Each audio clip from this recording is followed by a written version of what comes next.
So, it's going to be an exercise on playing the fifth chords, the power chords that I talked about in my previous video. The piece that I'm playing is actually the intro riff for a song called Since You've Been Gone by a group called Rainbow. I'm going to do a close-up for just show you what I'm actually playing there so you can see it clearly. But before I get started on that, the main purpose of this exercise is practicing keeping our power chord shape nice and solid, so that when I'm moving it about, as you saw me moving it, you might have seen me between different strings and also between different positions. I want to keep our shape nice and solid so that our fingers aren't cramping together or getting dragged out, and obviously we'll end up playing wrong notes there. The other quick thing I'm going to mention is I'm using a distorted sound on the guitar because that's how the original was played, and that's quite often how the type of sound that we use when we're playing power chords. Make sure that we're only playing the notes. These are two note chords, so make sure we're only playing those two notes and not accidentally playing the strings as well, because it won't sound right. I was using a combination of kind of sort of muting and my own experience to be able to do that, but if I was just strumming without thinking about it and not paying attention to hitting the right two notes at a time, we'd be getting other things ringing out that we probably don't want. So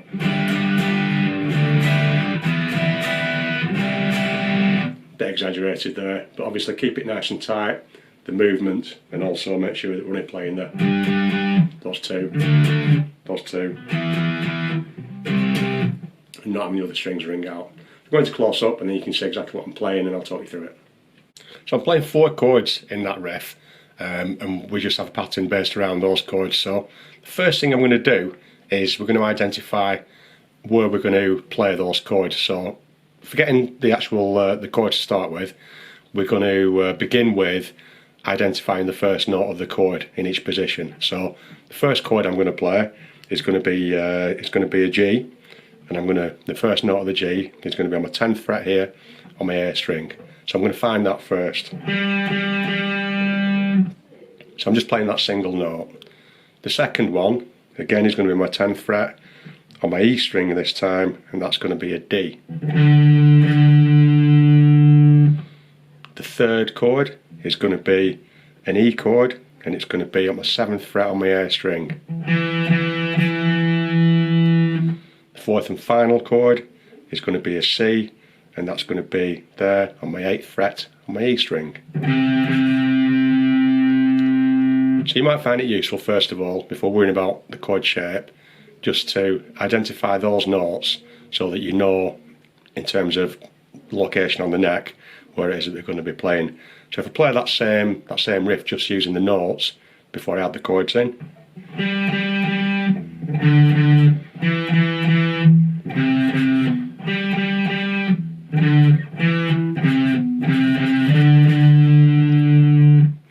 So that's just using the single notes. So if you remember from my previous video, if you haven't seen it, I'll put a link in. The way that we create these fifth chords is a simple formula, or a simple method if you like. So going from my note, I'm starting my first chord, my G chord. If you've seen it, what we're going to do, the next note is going to be 1 string across and 2 frets up. So from there, 1 string across, 2 frets up. So my chord is going to be that shape there. And we're using the same shape for all of those 4 chords in the progression. So I'm just going to move it around either across to different strings or to a different position, or even both, different strings, different position. But I'm using the same chord shape all of the way through the riff. So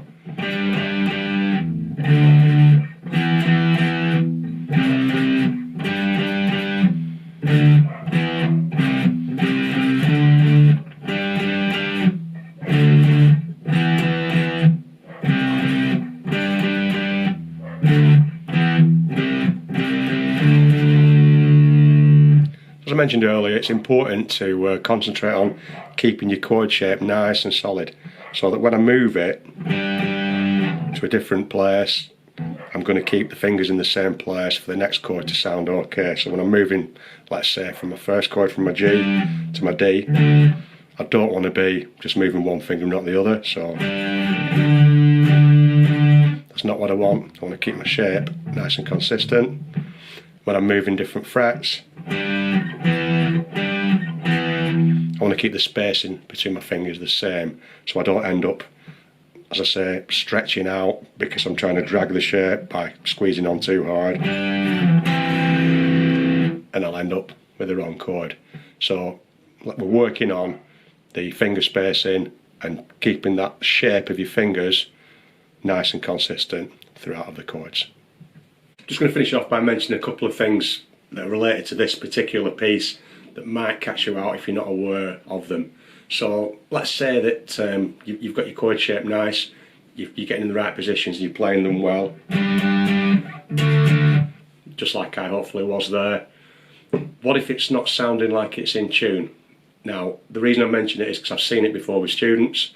It's not necessarily a fault of theirs. Well, there's one reason that it's a technique reason why it may not be, and there's another reason that's related to the guitar. And they're both because we're playing quite high up on the neck here. We're in the 10th position to start with, so we're roughly in the middle of where the string is. So one end of the string here, one end of the string here. We're playing in the middle of the string. The first thing that's technique related is when we're playing here at the midpoint of the string, it's a lot easier to bend notes on the guitar, which is great if that's what we're trying to do, if that's what we're trying to achieve, a bending technique, if that's what we're after. But if we're not intending to do that, we might find that if we're used to playing chords down here where the strings are a little bit firmer and more resistant to bending, if we're playing chords that are new to us, that we're learning for the first time, we might accidentally be bending a string. So there's the chord as it ought to be. If I'm pulling down just a little bit on one of the strings, accidentally bending it instead of playing it cleanly, it's going to sound out of tune. So make sure that you're not accidentally bending the strings. So the pressure that you're putting on the strings when you're playing chords wants to be directly down onto the strings, and we're not looking at pushing the string up or down in any way. So assuming you've got that technique good, there's another little gremlin that we might want to be aware of because we're playing higher up the neck. There's a thing called intonation. I don't think I've covered this yet, so I'll probably do a video on it shortly because it's an important thing.